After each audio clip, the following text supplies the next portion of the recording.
खरं तर लोक म्हणतात की माणसाने सोन्यासारखं असावं, परंतु मी म्हणतो की माणसाने सोन्यासारखं नसावं. व्हायचं झालं तर माणसाने परिस व्हावं, त्याच्या जीवनात जाऊन त्याच्या जीवनात पूर्ण करावं. अगदी परिसराव आणि सोन्यासारखे आमचे लागलेले हिंदू उदय सकाळ सन्माननीय बाळासाहेब ठाकरे यांनी स्वतःचं व्यक्तिमत्व घडून इतरांचंही व्यक्तिमत्व घडलं, यात मात्रही शंका नाही.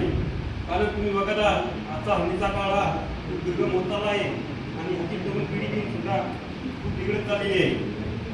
एका ठिकाणी संत तुकडोजी महाराज म्हणतात की झाला घरट कसा वेदना उठरे उठत गुण देहा. खरं तरी तरुण पिढी बिघडत चालत असताना मला एक सांगायचं वाटते, युवा सेना अंतर्गत जिल्हा उत्सव स्पर्धा यांनी असा सुंदर कार्यक्रम ठेवला. त्याच्या निमित्तानं मी आयोजक मंडळीचे खूप मनापासून धन्यवाद देतो. खरं तर ही मोठी बाब आहे आपल्यासाठी. तरुणांनी लक्षात घेतली पाहिजे की तरुण हा घडा पाहिजे, तरुण हा देशाचा कणा आहे. असा कुठल्याही माझ्यामध्ये तरी असा आतापर्यंत कुठला कार्यक्रम झाला नाही की कोणत्याही पक्षावाले तरुणाचा विचार केला नाही. आणि खरं तर बघायचं झालं तर राष्ट्रपिता बाळासाहेब यांनी देखील खरं तर आपण शिवचरित्राचा जर आधार घेतला तर मला तरी वाटते ते नक्की आपलं जे काही 2015 जे विजन आहे त्याप्रमाणे शिवसेना उद्धव ठाकरेचे पक्ष आहे तो नक्कीच यशस्वीरित्या होईल, यात मात्रही शंका नाही.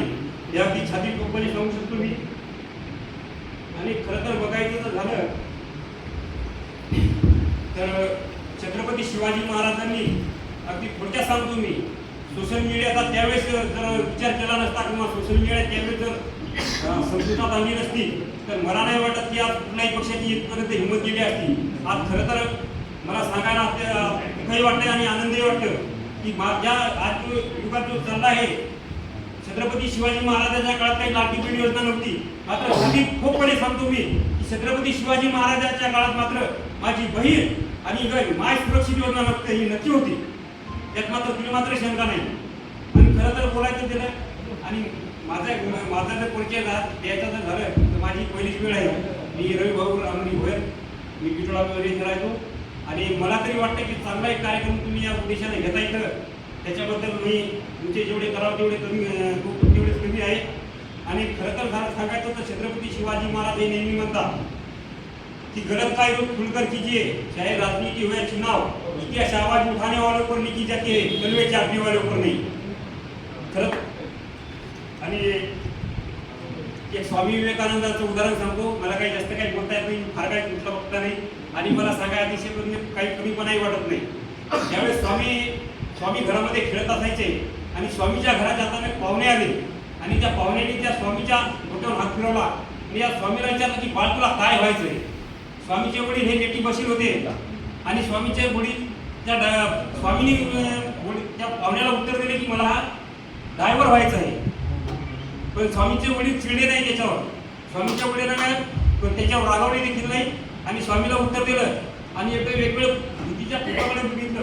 कारण भीतीकडे जो फोटो होता श्रीकृष्ण आणि अर्जुनाचा फोटो होता आणि वडील रागावल्यानंतर वडील विचारात पडले की आता नेमकं उत्तर काय द्यावं. आणि वडिलांनी उत्तर दिलं बा उत्तम ड्रायव्हरच हो, पण जो श्रीकृष्ण जसा रथ चालवतो अर्जुनाचा तसा उत्तम ड्रायव्हर हो. आणि तेच मला सांगायला अतिशय आनंद वाटतो की हा जो महाराष्ट्र, या महाराष्ट्रात अनेक वक्ते सुद्धा घडले आणि कार्यकर्ते सुद्धा घडले आणि पक्षही विस्थापित झाले. आणि तेच पुढे स्वामी विवेकानंद हे शिकागोच्या धर्म परिषदमध्ये जेव्हा गेले आणि त्यांनी एक उद्गार शब्द काढला, बंधू आणि भगिनींनो. तिथल्या प्रत्येक व्यक्तीला वाटायचं की हा तर व्यक्ती मला बहीण आणि भाऊ मानतोय. आणि तेच पुढे ते स्वामीचे हे स्वामी विवेकानंद बनले. खरं तर राजकारण विषय जे केला तुम्ही, राजकारण आणि समाजकारण याच्यावर बोलायचं आहे. आणि खरं तर आज परिस्थिती झाली, आज दुर्दैव वाटतं या महाराष्ट्राचं की जवळपास रोज 19 शेतकरी आत्महत्या करते. दिल्लीची संसद ही कुत्रे मारली म्हणून बंद केली जाते, त्याच्यावर चर्चा होते. पण आज रोज 19-20 शेतकरी मारले जाते. आज आमचा 5.5 लाख शेतकरी मारला, याच्यावर चर्चा का होत नाही? याच्यामुळे तुमच्याकडून प्रत्येकाला उत्तर हवंय. का चर्चा होत नाही याच्यावर? मी खरोखर मी बजाजच्या पक्षाची राजकारणाची घेणं देणं नाही, पण मी उद्धव बाळासाहेब ठाकरेला मनापासून मानतो आणि त्यांच्या कार्यकर्त्याशी माझा जास्त संपर्क आहे. आमचे जास्त संपर्क राहते. आणि मी ज्यावेळेस मुंबईला गेलो तर आमच्या खरोखर मनापासून त्यांनी स्वागत सुद्धा केलं. आणि जे जो शब्द उद्धव बाळासाहेब ठाकरेंनी लिहिला ते पूर्णतः सुद्धा लिहिला. आज बघता तुम्ही कर्जमाफीची काय अवस्था आहे. कुणी सांगू शकता, गॅरंटी देऊ शकता इथेपर्यंत ती कर्जमाफी होणार का नक्की देऊ शकता.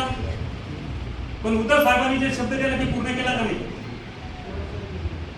धन्यवाद, काय हरकत नाही.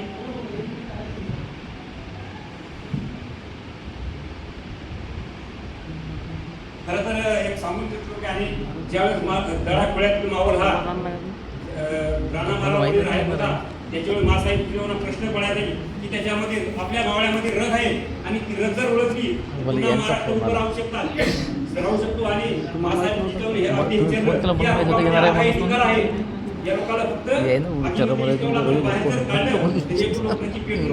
त्या उद्देशानं आपण ही शिक्षण